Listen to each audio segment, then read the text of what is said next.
What's up, beautiful people? It's Ep.2 of the Voxsana podcast. Thank you so much for coming. And yes, say hi. Hi to Marge. You're already here. Marge Hermann. Wait a second. That's PJ's mom.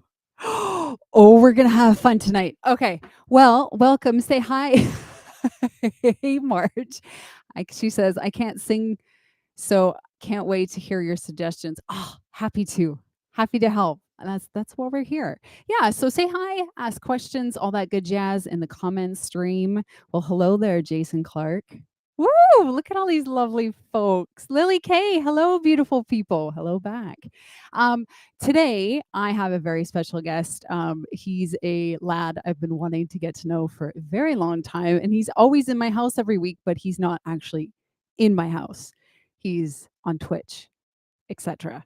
With my husband sometimes without. So anyway, PJ Hermann is a host and producer of multiple live streams. This is what we're doing right now. People have a hard time with the word vodcast, so let's call it live stream right now. So he hosts Retrologists, DrumGeekTV with my lovely husband, and MagsMuggins. He's a professional drummer, gamer, mentor, and seriously cool guy, general cool guy. In fact, I heard he was called the Gray Jedi. I don't know. This is what my husband tells me. Paul, welcome. Oh, Lord.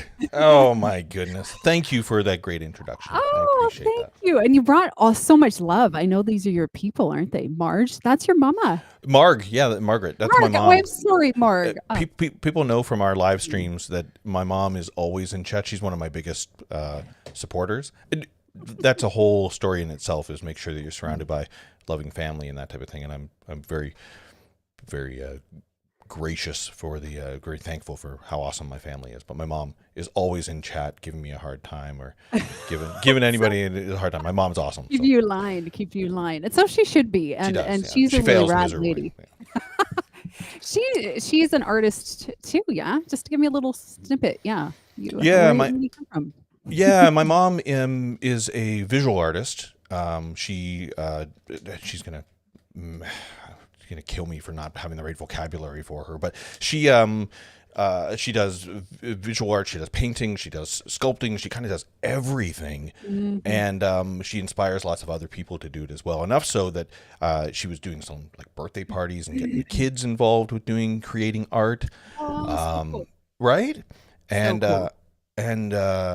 yeah, so my family is generally pretty creative. Well, I don't know. There's a non-ego way of saying that we're very proud that we're a very creative family, which is kind of nice. She says, but I can't sing. Everyone can sing. Surprise.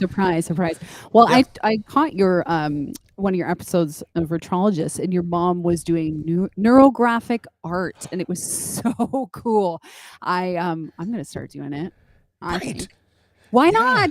So cool. I wish we had a sample right now, but you'll have to message. Yeah, sorry. For context, we were doing a stream where we did everybody did PowerPoint presentations, and it's really fun to have like people who don't do presentations on a regular basis do a presentation on their fandom or what they love best. Yeah. And yeah, my mom did one on neurographic graphic I art. believe. And it was enough that all the panelists, like all the people in chat and everything, were doing it while she was talking. It was really cool. Right? I learned a lot that day about my mom. It was pretty neat. Yeah. Oh, that's so fun. I love when our parents keep surprising us in good ways. Yeah, agreed. Yeah, agreed. So the biggest question on my mind is, where did you get your Backstreet Boys t-shirt that you're wearing? I'm so jealous. So I might be wearing a Backstreet Boys t-shirt. Yeah. Right? I may or may not, more weighing on the may, have picked it up from a store like an hour and a half ago. Only because I saw it and I was like, I have to wear that tonight. I have a whole bunch of like nerd t-shirts and stuff, but I figured tonight felt like a retro Backstreet Boys. How did you like? They are my favorite, and depending on who your favorite Backstreet Boy is, we may have to end this live stream. So wow, well, we're learning a lot. I know. So nice. Wagon's here. Nice. Wagon's awesome. He's another Wagon Burner. Okay. He signed up to my YouTube.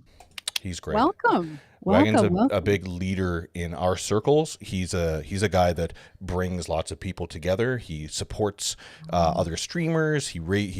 I think that term I like using all the time, where tides rise all boats. Ken is that tide. He rises all boats. So Ken, really good to see you, buddy. That's awesome. Hey, Wagon. Yeah. Nice to meet you. Okay, Ken. Wagon, yes. Ken. Yes. Wagon, yes. burner, Ken. But Ken. What are we doing I noticed you stalled about your favorite Backstreet Boy. We're going back. We're circling back. Do you even know their names? That's my question first. No, that's the best thing about wearing shirts ironically. Okay, well, if anyone asks you, AJ is the best. Am I sexual? Yeah. Yeah. Do you sing? That's where I was going first.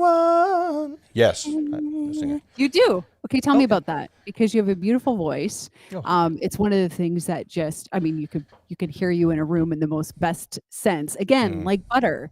So tell me about your voice. Let's start there. Let's go right in. Sure. Go in deep. Voice, talking, singing. What is your story? How did you get such a lovely voice? Do you work on it? Those are a lot of questions. Wow. No, that's totally good. A little bit of backstory. It's gonna feel weird today, by the way. Just I'm the guest today, and I wondered. I'm always the guy like leading conversations, so I'm sorry if I step on your toes. I'm so sorry. So just put me in my place. This is good, because I'm usually the other side. So this is really cool. So you're the leader here. You give me shut off my camera if I talk too much, like I am right now. So it'll feel good to talk about myself. Thank you. Yeah. When I was younger, obviously, I went to a private music school, and vocals, and I played violin for many years as well. It was St. Mary's Music School in London, Ontario, and it was it was audition to get into this school, and it was grades 5 through 8. I'm going in through my memory, grade 5 through 8. So I had to play violin throughout that time, or cello, or whatever instrument you kind of chose to play. But I was a short Scottish heritage kid, so I couldn't play the upright bass, even though I wanted to. Thanks, Mom. And so singing was kind of a key thing, and we did lots of theater productions as well. Like every year was a theater production. So I got deep into doing acting on stage, and it just kind of drove me to enjoy being on stage, and just I'm kind of driven by an audience. I really enjoy being in front of people, and you know as well as I do that it's a kind of a mixed bag, because sometimes you can get overwhelmed from time to time, and you just got to take a little breather, and silence is precious. Yes. But this type of situation, I enjoy being in front of people. So I was singing a lot, I was talking a lot, networking a lot, and I just enjoyed singing more than anything else, I guess, which is why I became a drummer. I don't know. Yeah. Oh, okay. No, just a minute. We got to pause. Yeah. How? Singer to drummer. Rhythm? Okay. No. Well, here we go. So piano was my first instrument. I played piano first. And then I went to the music school, and I continued playing piano while I was singing and playing violin.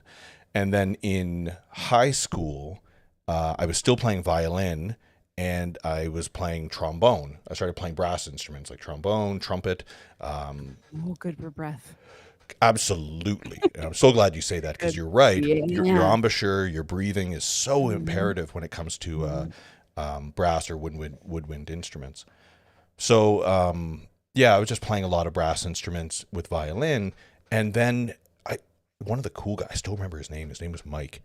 I know his last name too. I could probably Google him and thank him. But he always played drums in the jazz band. And I was always like, that guy's a cool guy. Really neat. And so, And I just remember my family went on a trip. I don't know if my mom knows this. We went to a trip to Edmonton, and because that's where everybody takes a trip. Yes. Yeah. We went to Edmonton. In band, yeah. West Edmonton Mall. And and there was a music store there, and I bought some drumsticks, and I ended up like just playing on the headboard, like the headrest, like just for fun. And it kind of dragged me in. I kind of enjoyed that concept of it. And a buddy of mine was going to create a band. He was a bass player. He was starting to play bass. And we were like, hey, we're going to be big rock stars, in case you're wondering. We need a drummer. And I'm like, that's me. I could be a drummer. And you're getting a long story here. I'm sorry. Well, that's the point. You're the guest. You're allowed to. Yeah. I guess so. Welcome. So my friends, we were like just messing around, like doing drum stuff. And then like literally a week later, my buddy's band was playing the school performance, like a school show, and their drummer, I think, broke his wrist or something, and they needed a drummer fast, and somebody nominated me to play drums. Like, he's been playing drums for a week. He knows what he's doing. Oh my gosh. And so I learned Crazy Train by Ozzy. What? That's not an easy song. Spoilers, I learned it in a week, and I'd only been playing drums a week. It's an easy song. Okay. Yeah. Okay. Exactly. It's not White Stripes. That's the one I like. Oh, totally, right? Yeah. But it's actually a little bit easier than you may think. But all the other instrumentation on top of it makes it sound like it's a lot more. But from the drums, spoiler, everybody, your 3-year-old could play the drums to that song. Really? So I performed it. Oh, maybe. I performed it in front of the school. And I'd only been drumming for like 2. I didn't even own a drum kit, by the way. Spoilers. And after that, we found a drum kit on like, I don't know, some used drum kit. And my dad bought me a drum kit. And then I practiced a lot at the end. And here we are. Yeah. But I never stopped singing, though. Singing is always So that's my question. a thing. Right? Do you consider yourself a singer? Is that still a thing you do? I do a lot of like, it feels like jingles. Like you heard me before we went live. I was just like, me and my Backstreet Boys t-shirt, being a cool guy. Oh, like, totally. Yeah. Or you saw me in my PJs, like when I was grabbing some stuff from back then. I'm like, I did. He's wearing PJs. I wasn't sure if that was allowed to be said or not. Cool. It's totally fine. He's doing cool stuff. But I just find myself just singing things. Right? Yeah. And I think that just keeps it up. Then most of the bands that I play in, I always find a reason to sing harmony. Oh, great. Yeah. Like I was in a Queen tribute band for a while, and I just sang. Obviously harmonies are, huge, mandatory for that. So I sang that. How high can you sing? My tessitura is actually not bad. It's not bad. Yeah. Yeah. But my voice has gotten lower. Oh, yes. Yeah. I'm a Journey fan. I love Journey. Oh yeah, Journey. That's super rad too. Yeah. So speaking, singing, drumming, cello, violin, piano, like, is there anything you can't musically do? What? Because I'll get good at that. And then we'll have everything. It feels so arrogant to say, but I think you can understand as a creative that we and anybody who's in chat who's a creative can kind of understand that when you pick up any instrument, you understand the fundamentals of what it can do, and now you just need to learn the utility of how you do it, right? And at the shop that I'm working at, we sell a lot of ukuleles. Everybody buys ukuleles. Yeah. And so I just decided I probably should learn how to play this thing to demo it, right? And so I just learned a few chords on it really quickly. I'm like, this sounds right. Okay, sounds good. Feels like a guitar, that kind of whatever. But I learned like 3 or 4 chords. And now when I play those 3 or 4 chords for a customer or for somebody who's walking by, they're like, oh, that guy's good. And I'm like, it's only 4 chords. Nobody is figuring this out. Are only 4 chords. Yeah, exactly. Oh, I love that. I fooled everybody, but the first step is actually just learning those first 4 chords to get excited about something. Yeah. Right. Yeah. Well, it's the perfect beach instrument too. You can just take it with you, or campfire, or whatever you're doing. So a lot of singers pick up ukulele, and I get it. It makes more sense than hauling a piano down to the beach, which doesn't work. Of course not. Now, but it makes more sense. So you're a fabulous singer. Do you also play piano, but do you play anything else? Oh, well, many moons ago, I played clarinet. Sure. I bet you I could still whip that out. That's what she said. And yeah, she did. Play it. I'm pretty sure, like, I still remember the fingerings and all that jazz. So, but other than that, I play a little guitar. I've always been someone that's very nervous with my getting my dexterity going. So I've Yes. never been really good at sports, and instruments was always very hard for me. And I actually thought for the longest time I wasn't very musical. Oh, And yes. it just so happened that singing along to Backstreet Boys in my room, among other things, I taught myself to sing unknowingly. So I want to know that. the other things, the other outside of Backstreet Boys. Oh, okay. Well, there was some But Alanis. Just oh yeah, saying. yeah, Yeah. yeah. Of course, and some Mariah. Mariah had to be in there. But yeah. Mariah Carey's a So given. Yeah. yeah. So I actually surprised my whole family with being able to sing all of a sudden at 16. Nobody really had any idea, and neither did I. So Yep. life is fun. Life is fun. So hope that. Yeah. It's Are those you asking me surprises. questions on my shows? Oh, sorry, it's a habit. Yeah, you're right. Sorry. I'm just kidding. Well, No, I I love want to it. I know. love I it. want to I want to know. be sassy. I want to be sassy. Yeah, yeah, yeah. Tell me a little bit about your voice. Do you have a practice? Do you take any like vocal care tips on it, or is it just naturally super awesome all the time? Oh, Aside from yikers. the morning. Um, Good there. question. You know that there's a big difference between some empty pots, buckets, cutlery around the campfire. Oh, that was a big day. That was a. Remember that at the cottage. Everybody just kept putting buckets around me, and I just kept playing. I think that was. I think honestly, that was the day when my mom was like, "Oh, he plays drums. He actually plays drums." Okay, He actually knows what he's exactly. got some skills there. Yeah. Okay. I think that there's a big and please correct me if I'm wrong on this. Sure. Yeah. That the tone of somebody's voice, like you could be a DJ. All right, everybody, how are you doing today? Sunday, Sunday, Sunday, monster trucks. We're just gonna say monster trucks. Yeah, Yes. at the Tacoma Dome. Yes. Yeah. You could have a timbre to your voice, but you don't. But it doesn't necessarily mean that you can sing, right? Or sorry, let me clarify. It doesn't mean that you understand vocal range, or you can replay a song in your head and understand intervals and actually play something back, right? And I think just over time, my voice has just become, and the microphone helps for sure, but I've just gotten into this vibe where my voice is just resonating so much lower as I get older, and I'm not certainly. And I don't know if I'm doing damage to it. My singing range is still nice. I'm still a little raspy when I'm singing, but when I'm warmed up, I actually enjoy singing a lot. Cool. But I don't think it comes as naturally now because I don't practice on a regular basis. Fair. It doesn't come naturally as it would somebody like yourself who's maybe singing every day or taking care of your voice, like your throat. If you're drinking lots of lemon, you can answer this better than I could, but when you're taking care of your voice, then the longevity sticks around. Oh yes. You know? Yeah. If you take care of it, it's going to take care of you, which is super rad. I love that part. And I sometimes oversimplify what singing is, that, everyone can sing. And yes, I really believe that. But there's also this section where singing is a skill, just like playing drums, and you can get, more skilled at it, or you can stay where you are. And so the analogy that I love, which is why speaking and singing definitely intersects, which is why I'm doing what I'm doing and singing, and you're doing what you're doing plus singing, is that speaking is like walking and singing's like running. Right. And we can take a break from running for a while, but when we come back at it, it might be a little rustier than if we took a break from speaking for a bit.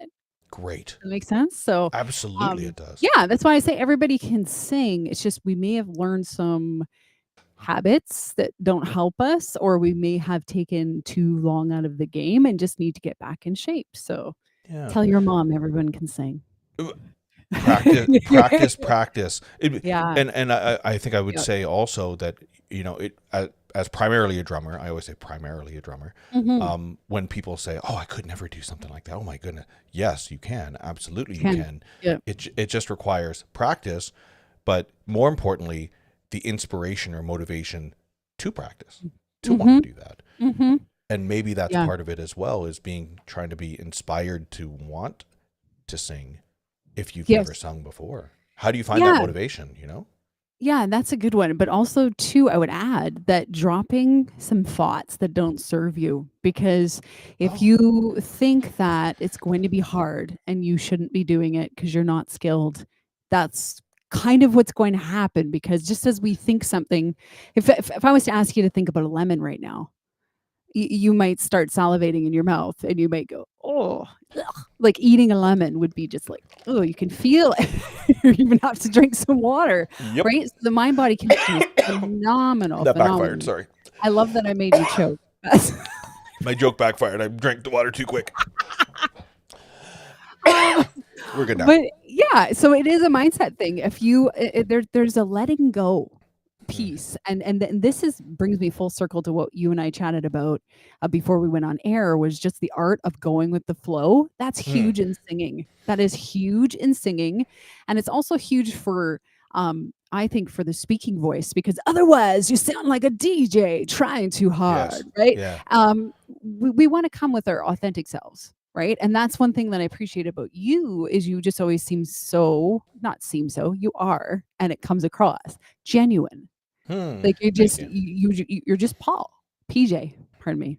No, You're that's just PJ and it comes through, right? You're not fine. Thank you. PJ. You're just you, and you're authentic and you're heart-centered and you're fun, and it just comes through in your voice, right? So Thank you. yeah, my pleasure. Yeah, Yeah. I mean that genuinely too. So tell me about now full circle, because Yeah. going with the flow is not a strength of mine, which is Sure. why I could never play piano and drums very well yet. Sure. Um, Good answer. so tell me about the art of conversation and just going with the flow. And uh, I Yes. mean, it kind of cracks my brain a little bit because I'm a planner. So I want to know, like, what are some tips and tricks that you use? And I don't know, opening Yeah. the floor, opening the floor. I love it. This is Yeah. this is a topic I love talking about, and okay, overload here. Because it's unplanned, obviously. My wife and I went to Italy once, and I've always got a story for everything. Spoilers. My wife and I went to Italy. She's very much like yourself. She's a planner. She like down to the minute. This is what we're going to do. Just for peace of mind, this is how we're going to plan our trip. So we went to Italy, and day 2 out of our week, her purse gets stolen. Oh no. Yeah. Passport, everything inside of it. Oh no. Now, side story to that is she's a genius. She photocopied everything, and we have it all in our safe ahead of time. Genius, right? She's of course like devastated, like, oh my God, what are we gonna do? And of course, a little piece of me is like, awesome, nothing planned. Well, let's roll with it. Now we get to see the Canadian consulate in Italy. That's amazing. We get to be in a cab that has to go just outside the city, and we weren't planning on doing that. Great. Wow. I'm a big fan of unplanned, because I kind of feel like the unexpected is really exciting. You know? Ooh, So- what's that like? Totally, right? Like- Yeah. Take all your plans and just rip them up. Wow. And so it I'm going to lower myself for a second and just say I'm very poor at planning things. I'm very poor at planning things, because when I look at a list of stuff, I want to jumble it up. I want to change it. I want to move it to the next day. I want to, like, when I look at a list, there's so many possible outcomes of that list versus me just kind of going with the flow. Obviously I recognize things need to get done. That goes without saying. But in the state of conversation, so let's bring it to that, is Danny and I, Danny's my co-host with Retrologists. We make jokes all the time, is that we zero prepare for any of our streams. Like, You guys are gonna make me sweat through my shirt. yeah. Like, if you ever see one of our streams, we go live at 7:00, which is coincidentally 7:00 right now. We go live at 7:00. Both him and I turn on our cams at 6:59. Like, and we're like, okay, dude, because just like I told you before we went live, the longer time there is of the old Hey, what's going on? We go live in 15 minutes. How was your day? What's going on? All of that stuff is prime material for when you go live. Yeah. And it makes it more human when you're genuinely asking, how was your day? As opposed to reading something that goes, so, question. Patrick Stewart, how was your day today? What was it like filming Picard? What, they've already had the conversation that was actually genuine backstage in the green room an hour before they went live, right? So I'm a bigger fan of, like, just like you and I, before we went live, like it was like 10 minutes before we went live, I was like, zero talk, walk away. I'll see you at 6:30. No, that was so good. I was like, shit, I could use a walk actually. Totally, right? Yeah. I whistled up here. My mic wasn't working. My toddler was up for 3 hours in the night. It's like, I think Sean's putting out fires right now. I feel not enough coffee in the whole world. That's true. And you roll with it. You just have to. That's life. Yeah. You can't control. No, you can't. Whatever you can't control, don't try to control it. Right? And don't get me wrong, whenever I do interviews with people, and Sean is a great example, whenever we do Drum Geek, I'll be honest, this notepad, like I've always got this right next to me, I have rundown of like key things that I do want to hit. Right? Yeah. But the art of conversation, in my opinion, the art of the conversation is not forming things as like, now I'm done with this question, let's go on to this question. The art is, I know what the next question is going to be, and I need to navigate us to that question. Right. And also being okay that we may not get to that question because 100%. There may be a really cool tangent that we don't want to shut down because we have questions. Yeah, and I'm so glad you said that, because 90% of the time I'm left with like so many questions I wanted to ask, and it kind of doesn't matter because the guest enjoyed what they were doing. It was genuine. It was us hanging out and talking about things that aren't, boxed. They aren't contrived. They aren't. I only think about when celebrities do their press tour for a movie, like Tom Cruise is doing for like Top Gun right now. What was it like being in a YF-22, for what? How long did it take to film? Like, he sits through hours and hours of the same goddamn questions. Oh my God. Which is why. Yeah. I mean, that's his job, but totally. And some of them formulate answers. That's the most annoying. Verbatim, word for word. They just robotically. Why wouldn't they? I get it. The answer. I do. Yeah. Why wouldn't they? Stale. They're being paid either way, which is why a lot of these talk shows, such as like the hot ones with like the chicken wing challenges, right? Absolutely. Everybody loves it because inhibitions go down. The more that people start getting hot, like you get heated and their psychology starts going all over the place. The host is so good. He's able to jab some genuine questions in there, and they're answering so honestly that it's because they're almost drunk. You're talking to a drunk person. Yeah. Oh, totally. When it's that hot. Oh, have you ever done that? Have you ever done? Not the challenge, but a few of them, and they're brutal. I'm not a hot guy. Are you ever going to try having a guest on your show, either show, with some hot chicken wings? We talked about it. We have a guest who's a chef. And yes, you do. Yeah. A regular guest, and we are absolutely going to do hot wings stuff, and I'm going to hate myself for a week afterwards, but we're going to do it. Absolutely. But that's the beauty of Retrologists, is you guys go with the flow of life and can talk about anything, really, right? Yeah. I think when you, like, even tonight, for example, Tanya said to me, "What are you guys talking about tonight?" I'm like, I have no idea. I'm cool with it. No idea. I have an idea of what's going on, but I'm just up for talking and hanging out, Well, and I appreciate you, because I didn't give you much notice, and I was like, "Hey, want to do a VOD?" Like, no, it's great. It's perfect. You could have said, "Let's do it tomorrow night," or like the 24 hours later. No, man, it sounds good to me.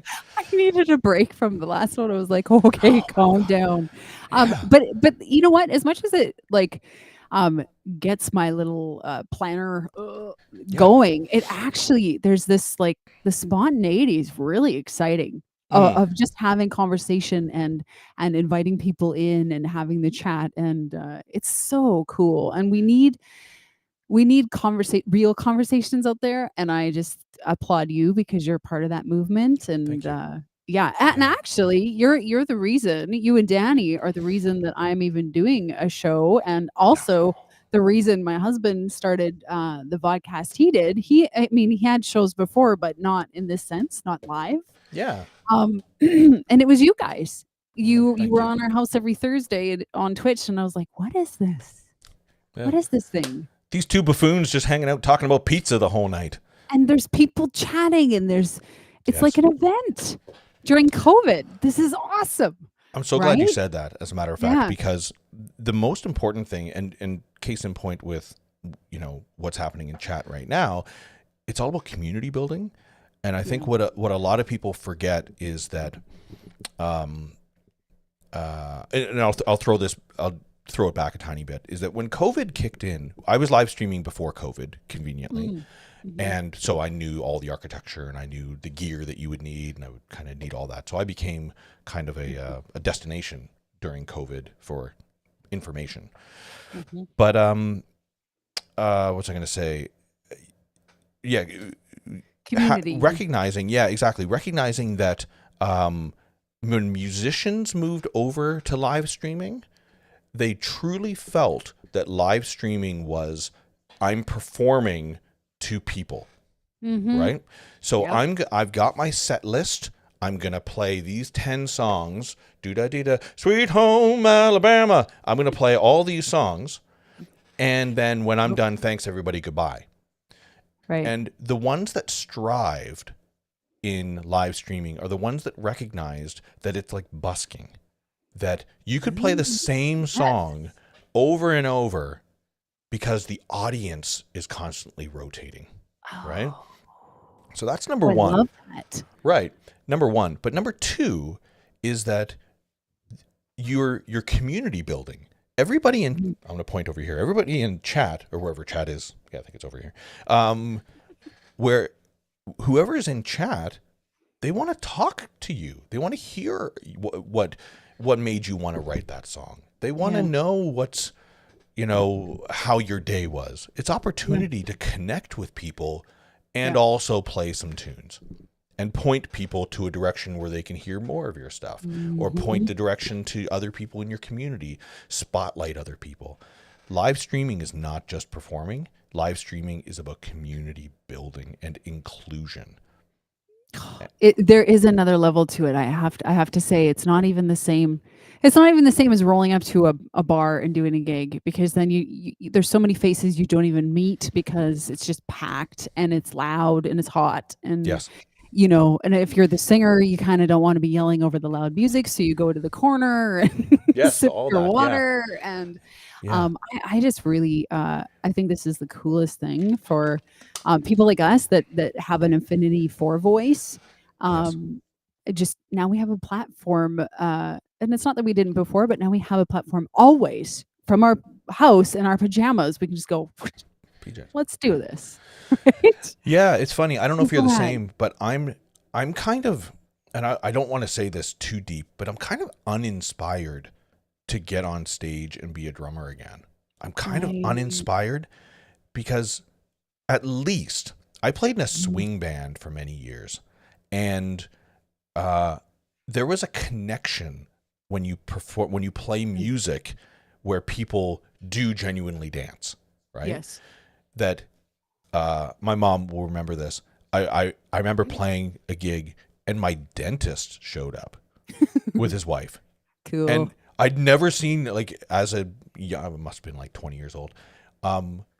It was super weird to see like somebody that you're used to seeing in a certain context suddenly like on the dance floor dancing with his wife.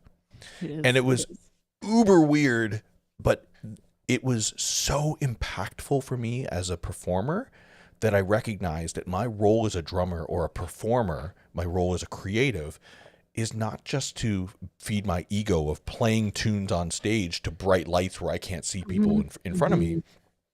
I take pride in knowing that when I perform, there's people making a connection to what I'm performing. So good. Does that Yes. resonate a bit? Yeah. 100%. You know, if someone said to me, Jill, we need a cover band singer at the Irish Times tonight in Victoria, Yeah. or you can do your vodcast from home, I would pick Yeah. this. And Right. not because I'm talking to you right now, Sure. but because it's lost something for me. Mm. It's just, it's especially the cover scene, and my husband and I talk about this all the time, is that we're more, the original creation is more where we're at, and maybe it's the stage of life Yes. we're at, but it's like, if I can create, whether it's writing my book or doing a vodcast or writing some songs with my husband, like that's what I want to be doing. Yeah. Yeah.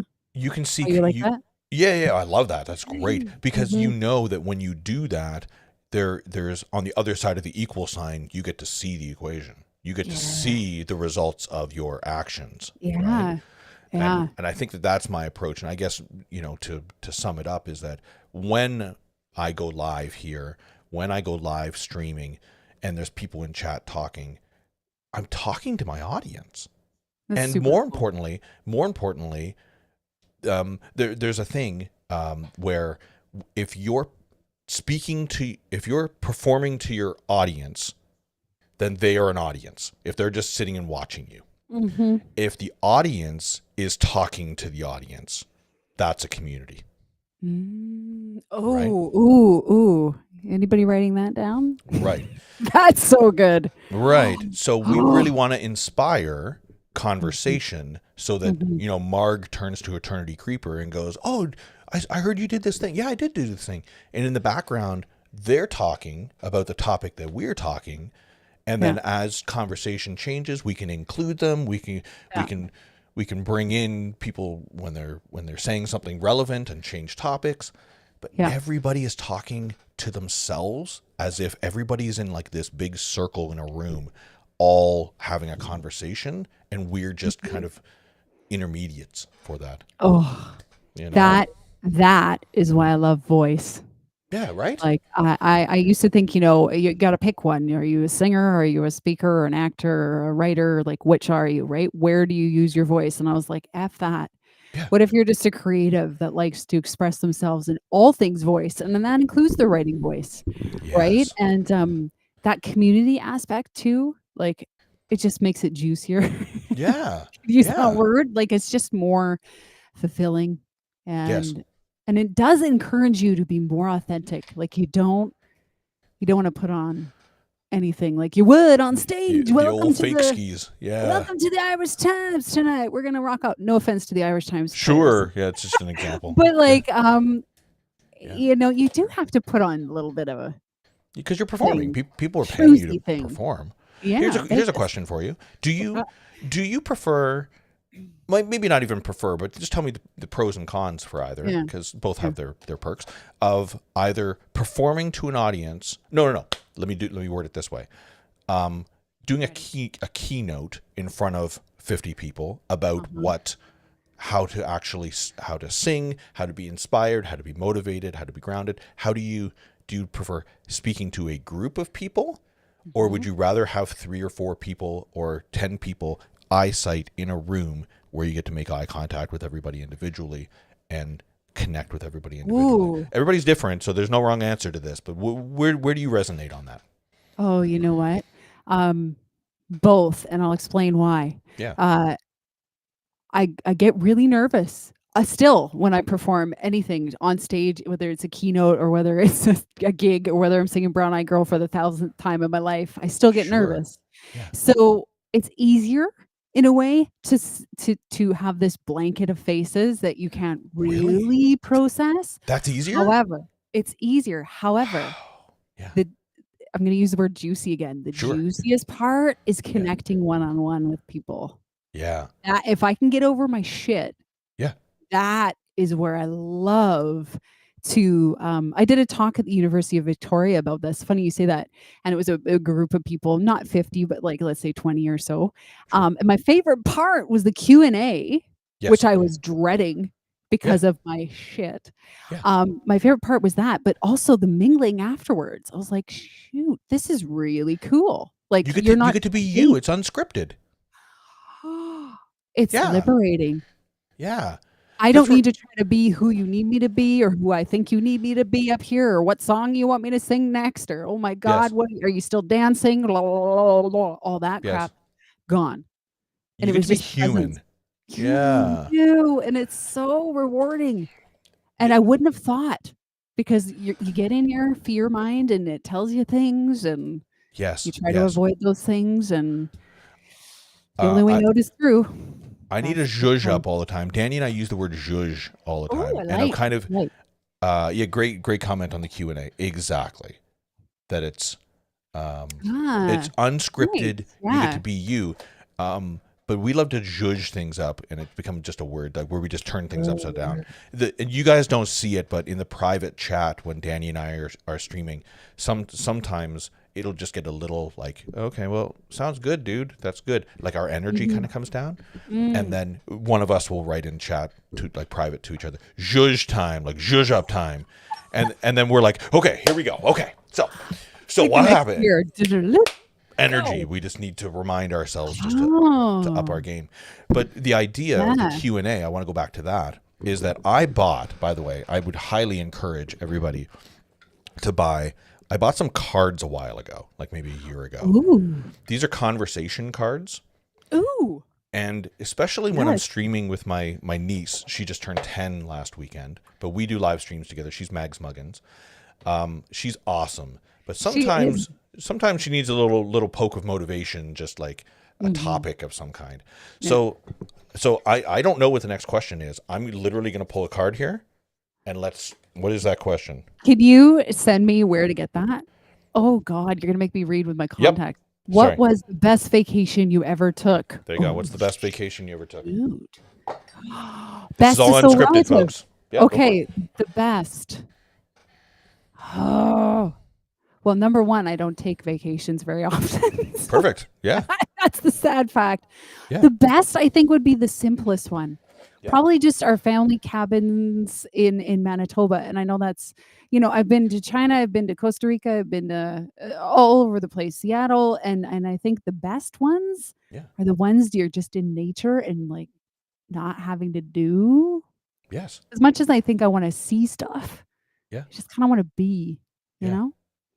But my husband and I also had a conversation. It's about what you need from your vacation. Tell me That's where more. you decide that you go. So, for example, if you're all burnt out, all kinds of burnt out, you don't go to Seattle and like traipse around Pike Place Market. Maybe you do if you're an True. extrovert, but for me, I can't because I come home True. cranky, like I haven't had a rest.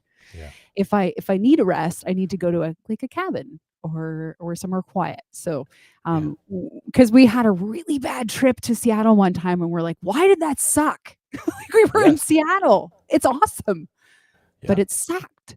And Okay. and we didn't do anything different. And that's what it was. We didn't need stimulation on that vacation. So what's your answer to this? Well, no, because question? I will answer that. You don't answer the questions? No, I will absolutely. I'll Okay, answer it. okay, I have okay. one in mind. Okay. But I just want to clarify that Yeah. psychologically, throughout, all I did was just ask an unscripted question, and I just learned a lot about you in the span of 45 seconds in a great way. You know what I mean? Oh, really? Yeah, in a great way. Jeez, I don't worth it, girl. Holy shit. When people speak naturally about something Yeah. that they genuinely care about or they're genuine about, you get a lot of honesty about personality. I now get an idea of that you enjoy quietness. You get stressed from time to time. Like you can get a lot of information out that now I'm taking my notes, and now I've got a whole bunch of launch points that I can get into over the next hour.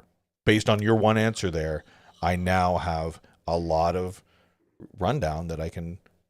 I need to get me these cards. Yeah. Can you tell me where? So I use these questions typically as like an infiltration way of just pulling out a little bit more out of people that gives me a character profile, and that gives me an idea of. It sounds like she's a bit of an ambivert, so you appreciate times that you can be busy and you want to be hiking. Maybe I get the idea you might want to do some hiking, whatever. But then you really do appreciate quiet when you have a cabin, so you must enjoy quiet. That's generalizing all this. And I really appreciate stimulation too. Like I love being in the middle of Pike Place Market when it's super busy. Yeah. Sometimes. I love that. So Yeah. You're an ambivert. I like it. I did not know this word before tonight. This is hilarious. What? Ambivert? Yeah, it's in the middle where you. The middle. Oh. I consider myself a kind of a gray Jedi. I'm ambivert. That I'm very comfortable in large groups of people. Okay. Obviously, with my very loud personality, Yeah. I'm very comfortable. But when I can just be alone, sitting on the couch, flipping through TikTok, or just like literally in silence, it feels so good. It does. And sometimes, you might find this hard to believe, I just don't want to leave my home for like days. And if it means me just sitting on a couch and just being cool and being relaxed, and not being around humans for a while, it's pretty damn good. And I like how we brought it all in. Hopefully everybody's like leaning in and listening here. Yeah, it's true. It's like we need both. We need both as humans. I really believe that. And the balance, if you will. I hate using that word because then it seems like something outside of you have to achieve. But let's bring it back inward and go balance inside. Yeah. Like just that nervous system. I heard a good definition a long time ago that if you can imagine introverts and extroverts this way, that introverts wake up every day with 5 coins in their pocket. And every time they see somebody or interact with somebody, they give that person a coin. And at the end of the day, they have no coins, and it's exhausting for them. But some people who are extroverts wake up with no coins and are fueled and powered and get coins from as many people as they can. And the more coins at the end of the day, the more powered they are, the more rich they are, if that makes sense. Oh, it does. Right? Oh, I just love conversation. Right? This is what I mean. Like this is the point. This is awesome. Like just sharing that deep thinker. I have always been a deep thinker, and I think maybe too deep when I was a kid. So it's lovely to meet people and talk about real shit. Like it's just never mind. Yeah. Thank you for being you. Oh, thank you. You too. But, I want to make sure we get to your vacation answer before we forget. So what would be your vacation answer? My there we go. Not Italy. No. Actually, Italy is on the list there. Italy, that was a nice detour. That was great. No, the best one would be, and my mom's in chat and she'll understand this, is my entire family flew over to Scotland to surprise my grandparents for their wedding anniversary. Oh, wow. And it was a big surprise, like all of us on different flights, because you don't put the vice president and the president on the same flight. Fair. But it's different flights. Everybody flew over separately, and Tanya, my wife, and I flew over, and we explored Scotland and everybody. But we all met up for this big party that was happening, and my grandmother and my grandfather were so surprised that everybody from Canada had flown over to see them, that my grandmother, when the microphone was put in front of her, the only thing she could say, and it got on film, was, "If I live till I'm 100, I'll never forget it." And that was such a great moment that I actually got it tattooed on me. Oh, wow. Yeah, if it's I used to be an audio editor back in the day, and so I did some waveform transients, and if I live till I'm 100, I'll never forget it. So that's the only thing she could say, and it was kind of ingrained in my head as a great moment. Now, sadly, she passed away a few years later due to cancer, but nonetheless, that moment kind of resonated with everybody in the family. It was kind of a big deal.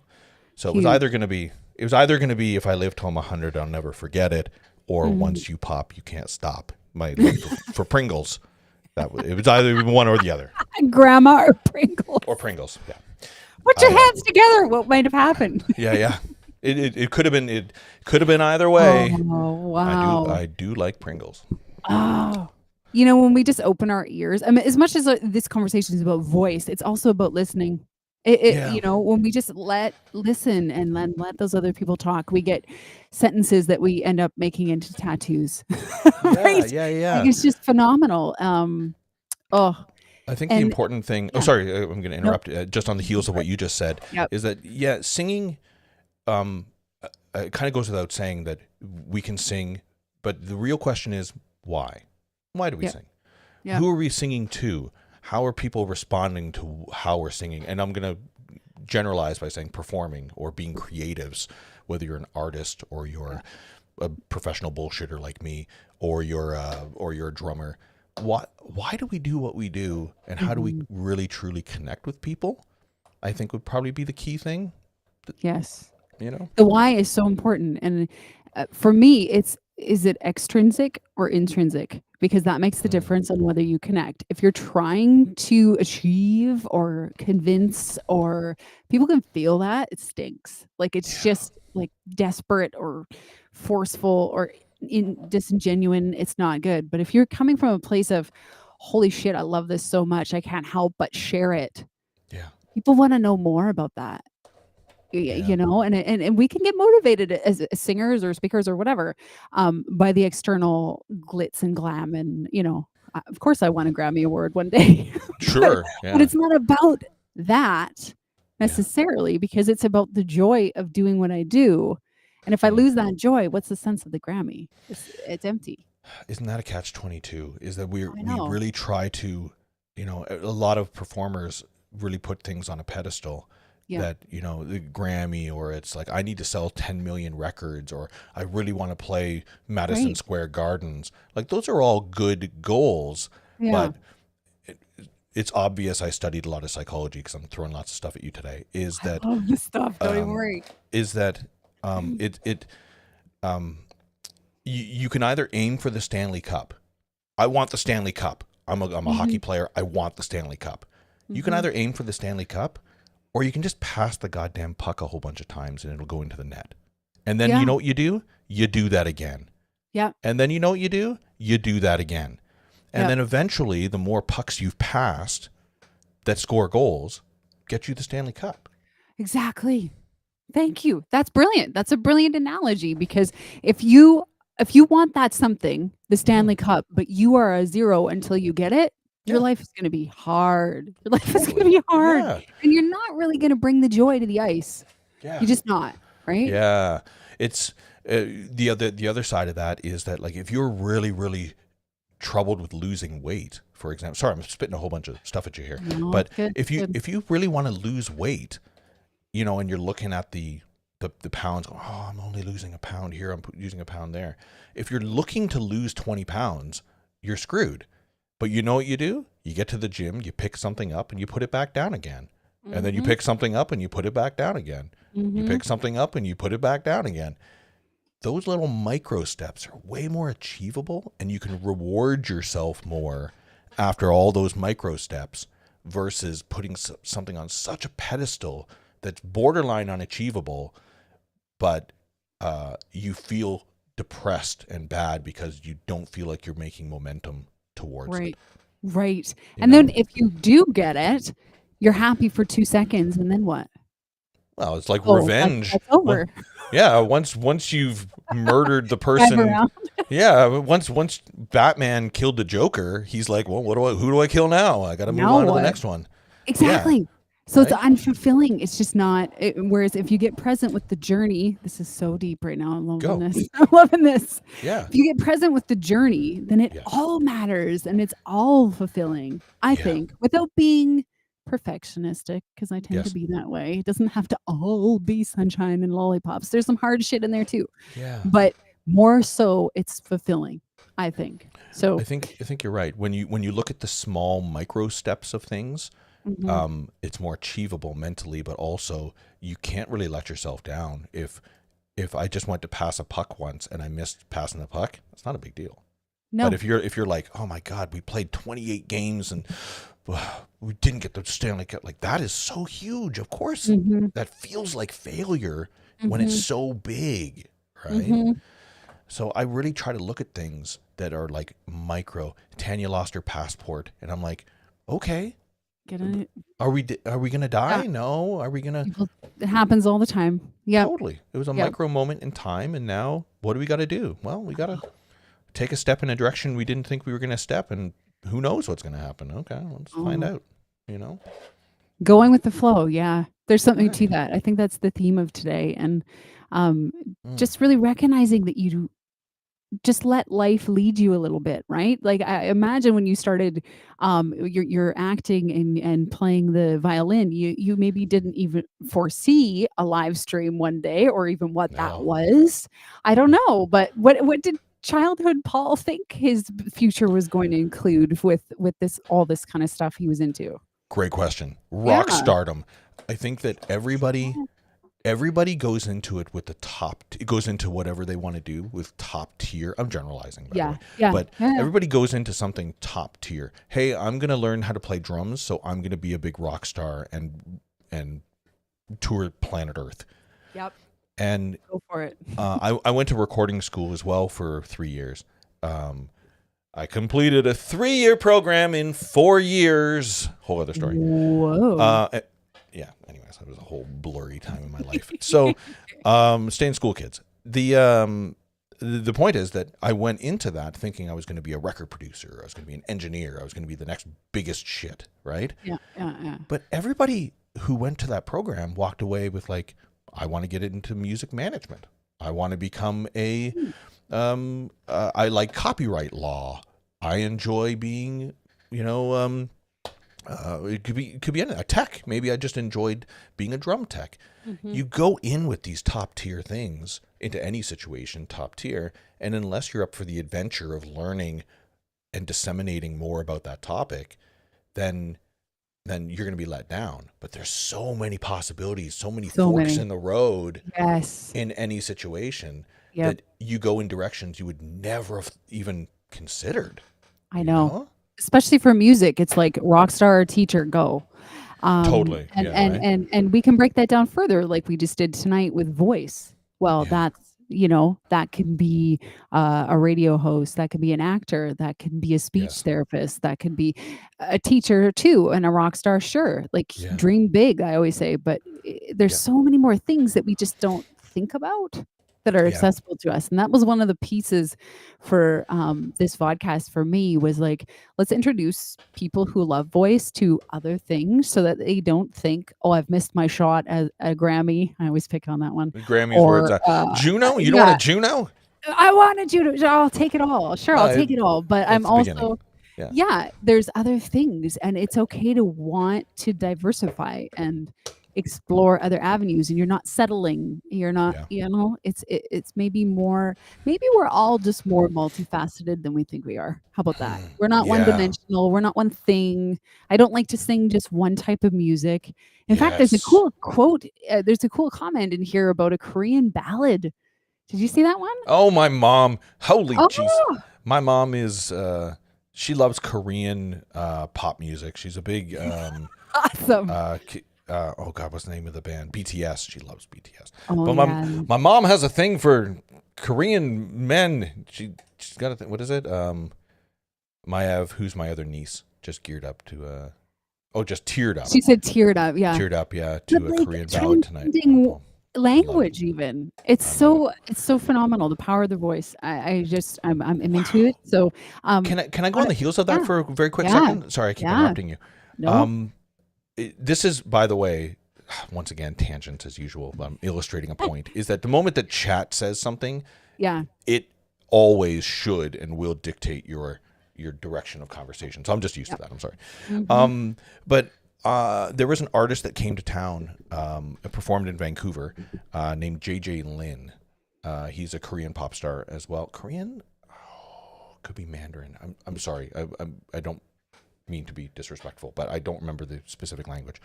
But nonetheless, was not English. He was basically Justin Timberlake of that area. Very huge. And if you look him up, JJ Lin, he is like one of the biggest artists over there. Am I a big deal that I was his drummer? Yes. But he came over to Vancouver and I was his drummer and I didn't understand a single word. None of the words in the song at all. And I had to absolutely learn the songs based on timbre. I had to learn on memento, like a melody, phrasing. It all became very liquid. I guess that's the only way I can kind of explain it. Is that the song became liquid? That everything was, I couldn't put words to it because I didn't understand what it was. Right. But I still had to perform it, and we did we did a good job. Yeah, But I imagine so. Yeah. but I still had no idea what the lyrics were. But there's something to be said about just musicians being able to communicate or creatives being able to communicate, and the English language is not your limitations. Does that make sense? No. Yeah, absolutely. The almighty they who say things out there, whoever they are, Yeah. they say that music is the universal language, and you've just illustrated that beautifully. Is you can, and somehow you can find synergy on that stage Yes. without any language, traditional language. We've Yes. got music as our language in that case. So, Yeah. just yeah, I mean, no limits. That's where we're going. I Go with the flow, no limits. What else did we learn tonight? Oh my we goodness. I'll tell you this. I study a lot of improvisational music, and I have over the past maybe 10 Cool. years. If anybody's familiar with improvisational music, it's basically unscripted, unwritten music. Obviously, this guy's an unscripted guy, but it's you play in an ensemble, and it's all based on listening. Singapore, worth 10 million. Jedi. Okay, so it was a big deal that I drummed for him. Okay, I get it. I'm a big deal. Whoa, you are a big deal. I might be a big deal. I don't have a Grammy, but it was kind of good. Yet. But true. So improvisational music, where I've got my drums in front of me, and it's not a traditional drum kit. I'm just seeing components that I can hit two pieces of metal together dynamically within an ensemble, and I'm listening to the other musicians perform. Some of the best performers that I've had the opportunity to play with are vocalists within the group, because your voice is so rhythmical. Yes. It is so tonal, so I can choose pitches. I can literally choose, as I say, timbre. I can create sound effects using my mouth. I can now use a microphone if I want to be able to put it through different type of effects as well. Ooh. So as a ensemble piece where sometimes there's no words, it's just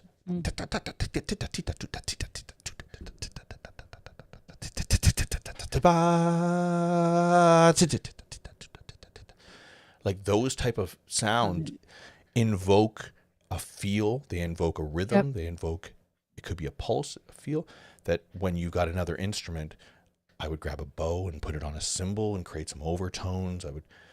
And it takes the audience on a ride. And I think that the voice is the most versatile instrument that anybody can have, whether you're a singer or just a sound maker. Your voice is so powerful. Is so powerful, and I'm gonna go on a goofy tangent here. Go for it. Do you beatbox? I do. Can you? Oh, is it Just a little snippet? Like, oh, you caught me on the spot. No. It's,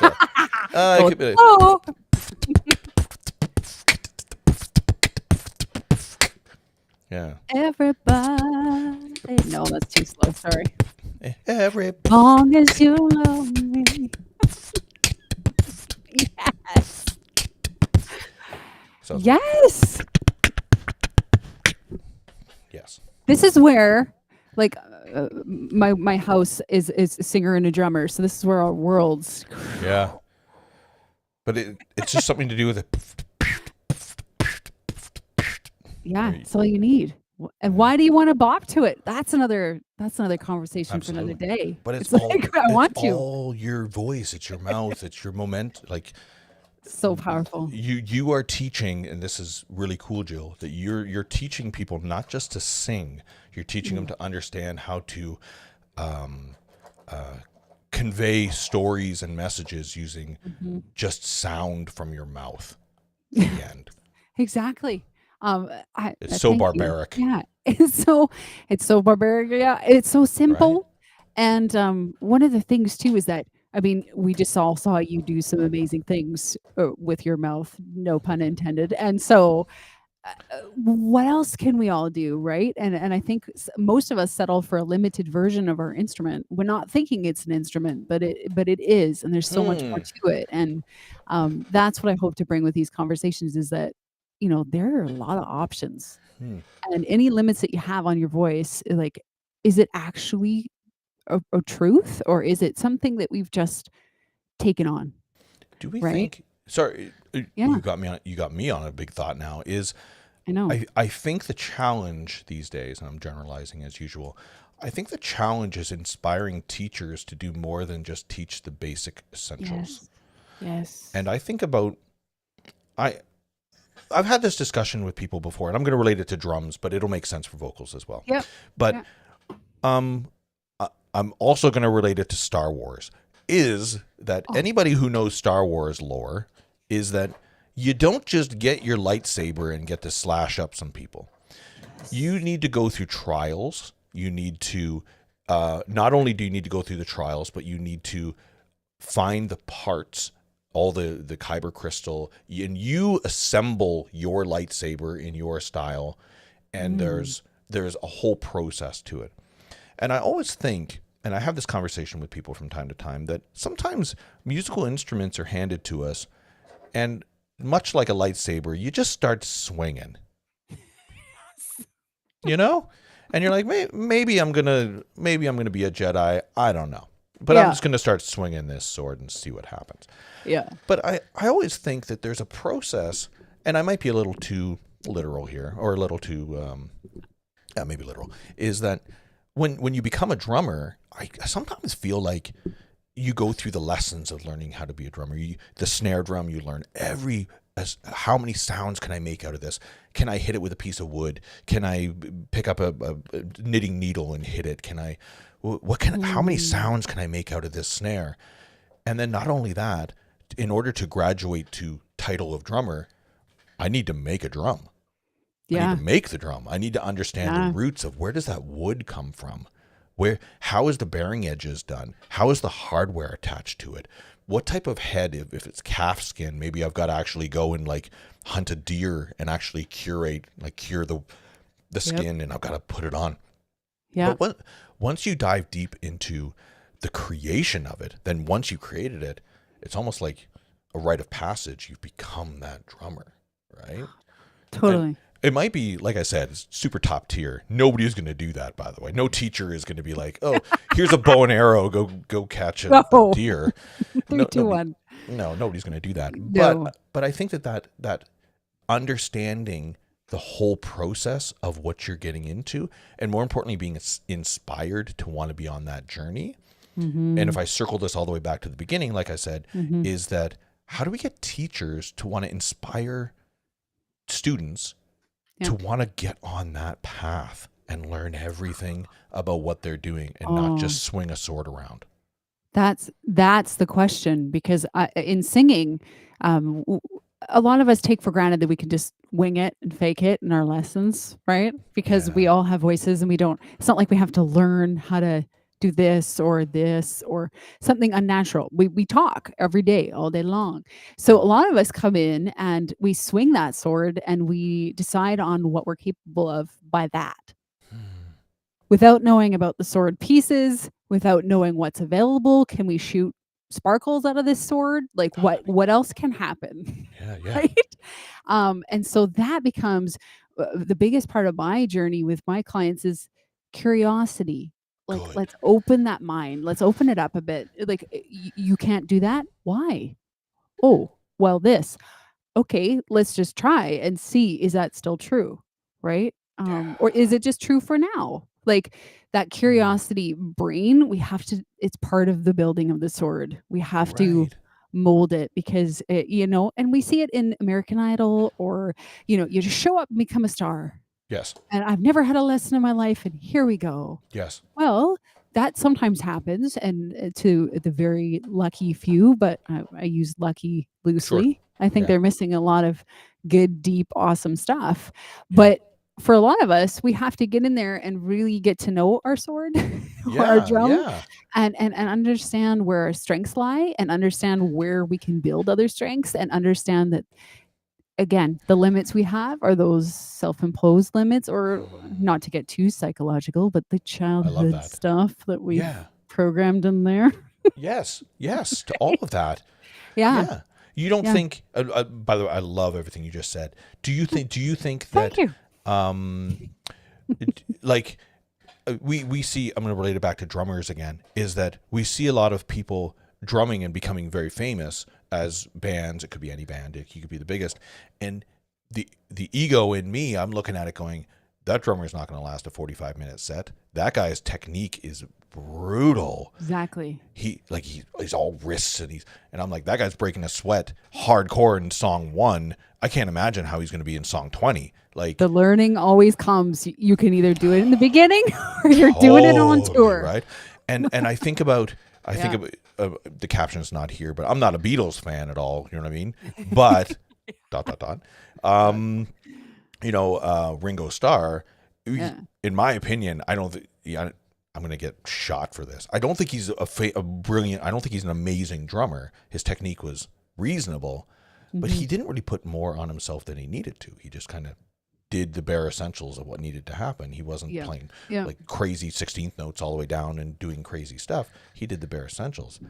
But I can see a lot of drummers, and maybe drummers in particular, that are playing well above their technique level and are going to burn out hard. Yeah. But on the surface, they look like, wow, that's amazing. Yeah. Right?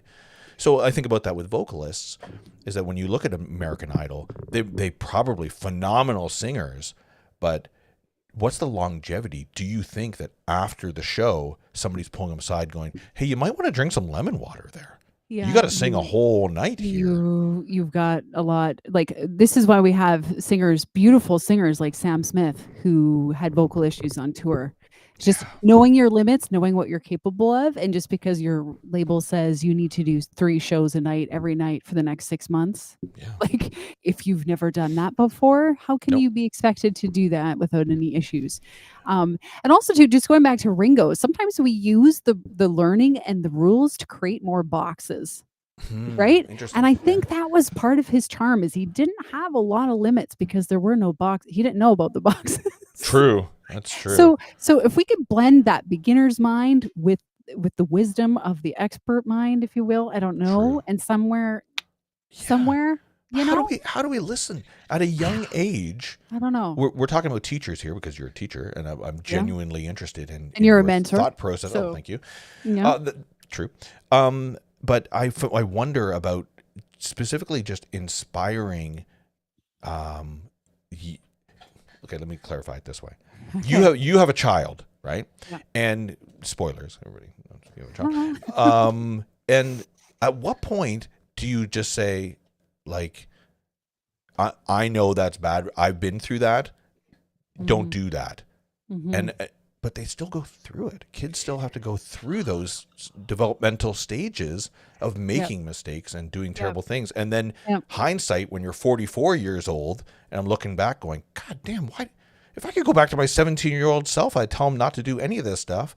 But then I also think, well, my 17-year-old self wouldn't even listen to me. Exactly. The best advice, at least for as a parent that I've ever got, is that you're a guide. So if you take away the word parent and guide, at least with my experience, say we use a yoga class. Well, they don't just get in there and move your body and go, no, stop, let me do it for you. Like, they all. Right.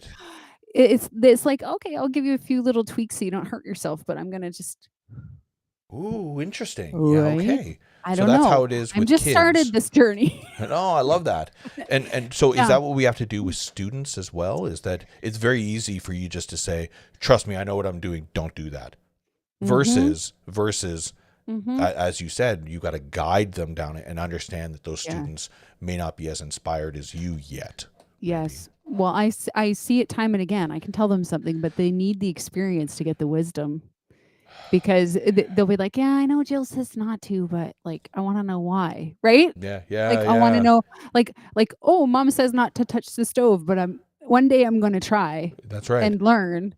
And then I'm going to know, oh, that's why mom says not to touch the stove. Got it. And you almost can't fault them. You can't fault them for being curious. You're like, oh, I get it. That's fine. Yeah. Not to put that out there in the world. Knock on wood. Don't touch the stove, Jagger. Don't touch the stove. It's turned off. You're fine. Don't worry about it. I think we're cooking chicken. Oh my goodness, Paul. I got so lost in the presence of our conversation that I did not respect your time, and we are No, over on the time. contrary. So what I wanted to just make sure we get to is sharing your links. If we could bring those up I'll bring on that. where people can find you, because you're awesome. You got to get to know this guy. You got to see him in action in his own show. He produces it and hosts it, and he makes drinks. Sometimes he makes lightsabers. Like, I don't even know. You never know what's gonna happen. Actually, and Danny is there too, and right he's here, brilliant.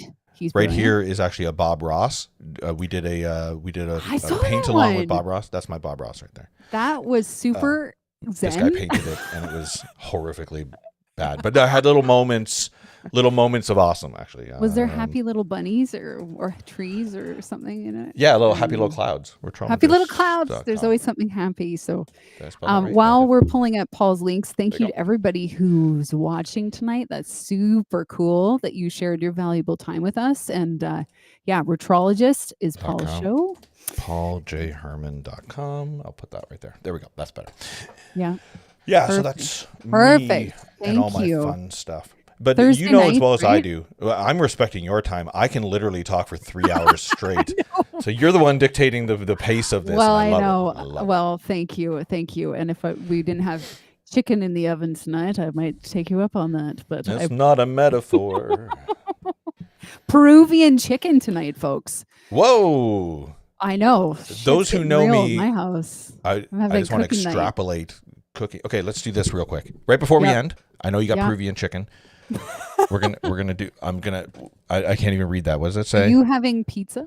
What are your simple pleasures? Oh, what are your simple pleasures? Okay. Chicken's still a half hour before it's done. Thanks, husband. Oh well, that's fine. We did promise an hour, so we're gonna go.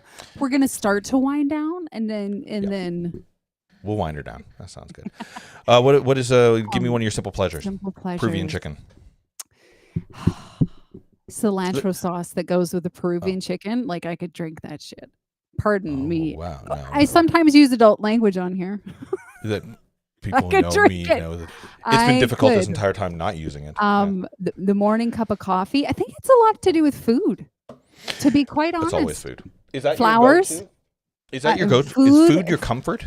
Food and flowers. I will stop and smell the flowers when I'm walking. It's probably annoying for whoever I'm walking with if they're on a tangent or trying to get a workout in. But I like lilacs right now. There's all colors and they smell slightly different. You got to get your nose right in there. That's what she said. She said that. Adult show. But yeah, no, those are and just like playing in the bath with my kid. Like, it's a very everyday thing, but he was telling me all about his little fish. And there was a story, but he's not speaking English just yet. So it's like Klingon or something. Yeah, nice. There was a whole story about the fish. Only you understand the language. All I heard was daddies. And then I said, no, those are Jaggers. And he went, wow. So who knows? But it was so precious. Simple pleasures. I love it. What about you? I know, he's so awesome. Yeah. What about you? Simple pleasures. Food. You said being alone on the couch. No, I don't know if that's a pleasure. That's more of an escape, I guess, or just a decompress. That's more of a decompress, right? Mm-hmm, but a simple pleasure, a simple pleasure right now. Like, when I think about that, I think about, like, if I could just have something magically appear in front of me, what would it be that would just put a smile on my face? And you're going to laugh your ass off at this. A bowl of grapes. God, I love grapes. Grapes are great. I think about grapes. I freeze them. I put them in the freezer, and they're very good frozen. Oh, my God. Is that good for your voice? Or are they good for your voice? Hydration. Yeah, it's perfect. Anything hydration is really good, especially melons. I know they're not grapes, but melons are actually, some people say they're more hydrating than water. I'm not going to go there because let's just be honest, we need water. But melons are good. But let me say, if you ever pair grapes with cilantro, like, there's some magic. I don't know if you're into smoothies, but if you do like a spinach, avocado, frozen banana, grape, and cilantro, it's like the magic. It's cilantro. I never thought about throwing cilantro. Nobody in chat cares about this. This is interesting. This is what the Retrologists do for like 3 hours, 4 hours straight. Okay, Jill. Okay. Okay. Want Okay. to wind her Try down? it. Yeah. Yep. Absolutely. So thank you for sharing your link. You're also a co-host on DrumGeek TV. Oh, geez, I meant to pull That's that my one up. husband. No, see, I'm making him produce my show. What the No, shiznit? it's what I do. Yeah, DrumGeek TV. You guys have had some rad conversations on there. I'm loving the liner notes. I got to be honest. Like that is so cool. Look, I love live streaming to begin with. Like, I just love Yeah. chatting. If we're talking about simple pleasure, if somebody were to say, Yeah. hey, let's go live tonight and I want you to come hang out, I'll do it. Yeah. You know what I mean? Oh, me Simple too. pleasure is Yeah. just connecting with people Yeah. and getting to know humans. So your husband, when we put together Drum Geek, he already put together Drum Geek, but when we talked about doing a live stream together, it's really fun. It's really cool. And selfishly, I get to talk to some of my like favorite people in the world, which is super fun.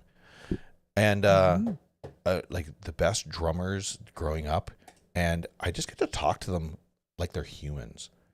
And I think maybe I think you appreciate it from like what we were talking about during this hangout, is that I could care less about cool, you were on tour for 3 whatever. I don't care. How long have you been drumming for? Who's in your CD player? I don't care. What I care about is, and we talk about it on stream, you know, what is your favorite food while you were on tour? What's your mom's recipe? Sean and I have talked about that. Oh, I love that. Yeah. You know, pineapple on pizza? Yes or no? You know, like I care about genuine conversations with with humans, and I think I mentioned it last stream, is that when we were interviewing Aaron from the Spin Doctors. Oh, that was awesome. First of all, I fanboyed hard before. You know, we talked about just rolling with it and being cool. I was like, I'm a big fan of Spin Doctors. And when Aaron showed up on the screen, like in the waiting room, I was like, Did you sweat through your I don't get shirt nervous. like I did? I rarely get nervous. And even I was like, okay, we're on. Here we go. Oh my God. And I just tried to be cool guy with him. I think I did okay. Because by the end, it ended. And Tanya was like, how did it go? I'm like, it was a blur. But man, it was great to talk with him. Holy cow. Oh my God. So I'm so simple pleasures in life. I just want to talk to humans. I just want to talk to people like they're humans. I love it. I would say that's one of mine. If it is food and flowers, but not deep, but real Hey, conversation. Hey, Hunchy. Yeah, You have some good awesome. people. Like your people, I'm just new, so I don't have a ton of people just yet. So I appreciate that you brought all your people to this conversation and that they wanted to participate. And I know it's a little different than Retrologists, but hey, you know what? It's just conversation. We're just hanging out and being cool We're people. just hanging out. Hunchy knows. Hanging out. Let me put that in Hunchy. everywhere. Hunchy. And everybody else, make sure you hit that link. That's this podcast that Jill handles. It's awesome. Thank you. Yeah. Community of cool people. They know that we're just cool people hanging out, talking about stuff. And tonight was specifically about voice. Very That's awesome. Cool. I appreciate you, and I'm so thankful that you're showing people that there's other avenues for voice, and that you can literally start a channel and do this today if you have the equipment. So you don't have to have anything holding you back from sharing your voice, which is so cool. Like, we live in an awesome time. We do. Yeah. So thank you, Paul, for PJ. Do you like PJ or Paul? This was one of my first questions. No. PJ, I've gone by for like 10 years. PJ. It course from too many Pauls in the company I worked for previously. Okay. And I was getting the CEO's emails, so I was like, no, I'm going back to PJ. Sounds good. Okay. Well, Tonight's I appreciate curiosity. you. I want to sum that up. Yeah. Thank you for inspiring other people like me to do this as well and share our voices. And it's just been a pleasure talking to you. And one day you'll tell me the story about Gray Jedi, I think. Maybe. Yeah, I'm a Gray Jedi. Well, Gray Jedi is basically like an ambivert. He's like a little bit of evil, a little bit of good. He's right in the middle. That's your ambivert situation. I love it. I don't put myself in the dark side, but I also don't put myself in the light side. I could be swayed either way from minute to minute. That's fucking dangerous. It's really brilliant.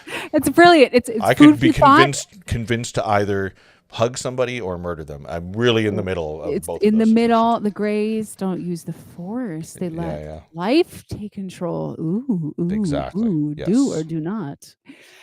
Well, you know what? I was Cool. going to do the sign off myself, but you know what? Go for it. Oh, What if I give you the last word and we're peace out after that? What do you have to share with folks? okay. What you thinking about? Just the last word. I think, thank you. Number one, thank you for letting me be on with you tonight. I super appreciate it. And I felt like I dominated tonight, and I apologize for that. But you're awesome. Oh, well, thank you. So are you. Your message, thank you. Your message is true. It's spiritual. It is internal. It is community building. It is the biggest word would be it's healthy. And my wife once used an analogy a long time ago, and it was just basically any bands that you're in or any people you're around, is it healthy to be around them? Is it mentally healthy? Is it physically healthy to be around them? And if you have any hesitations on that, then the end. You know what I mean? Yes. Yes. You need to reevaluate, right? Yep. But I think that it all stems from something that's been a bit of a theme tonight is curiosity. Just human curiosity, being curious about going outside of the realms of your comfort, being curious about breaking rules, being curious about the unknown. Love it. Right? Yep. And being okay with not being perfect. Being okay with making mistakes and being okay with being human. Cool. Doesn't that just feel good? I'm so glad. See, going with the flow, we had the most beautiful last words. So thank you, Paul. And thank you to everybody that is here tonight. And we appreciate you. And you can visit me at Voxsana, vocalcoaching.com. And please check out PJ's links, the Retrologists. Can you just say the link out loud for our iTunes people, Paul? We forgot to. Retrologists.com for yours. and PaulJHermann.com is me. Perfect. And well, and DrumGeekTV. Yeah. Is it? I don't even know. I should know it off by heart. DrumGeek.com. Thank you on podcast. DrumGeek.com. Thank you. All right, guys. Well, have a pleasant evening, and thank you again, PJ, for your time. Love you. Cheers. Bye. Cheers. Love you.